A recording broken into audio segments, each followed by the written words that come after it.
ഇബ്നു സിമാക്ക് റഹിമഹുള്ളയോട് ചോദിക്കുന്നുണ്ട് പ്രസക്തമായ ഒരു ചോദ്യം. അയ്യുൽ ഇഖ്വാനി അഹഖു ബി ഇബ്ഖാഇൽ മവദ്ദ, സ്നേഹം നിലനിർത്തുന്നതായ ഏതൊരു ഫ്രണ്ട്ഷിപ്പാണ് ഞാൻ സ്വീകരിക്കേണ്ടത്? അദ്ദേഹം പറയുന്നത് അൽ വാഫിറു ദീനുഹു, ദീനുള്ള ആളായിരിക്കും.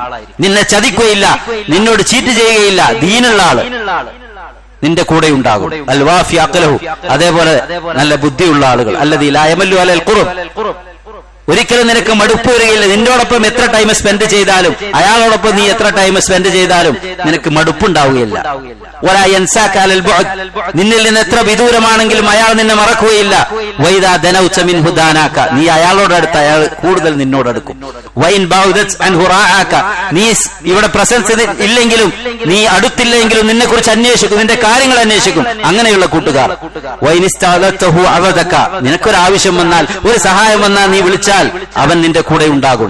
വനിഹ്തജ്ത ഇലൈഹി റഫദക, നിന്റെ ഒരു ആവശ്യത്തിന് നിന്റെ കൂടെ അവൻ സഹായത്തിനുണ്ടാകും. വതക്ഫീക മവദ്ദതു ഫിഅലിഹി അക്തറ മിൻ മവദ്ദതി ഖൗലിഹി, അവന്റെ വാക്കിനേക്കാൾ ഏറെ അവന്റെ പ്രവർത്തനത്തിലുള്ള ഇഷ്ടം. വെറുതെ പറയല്ല, പിന്നെയോ അവന്റെ പ്രവർത്തനം കൊണ്ട് അവന്റെ കൂടെ ഉണ്ടാവും ഏത് സന്ദർഭത്തിലും.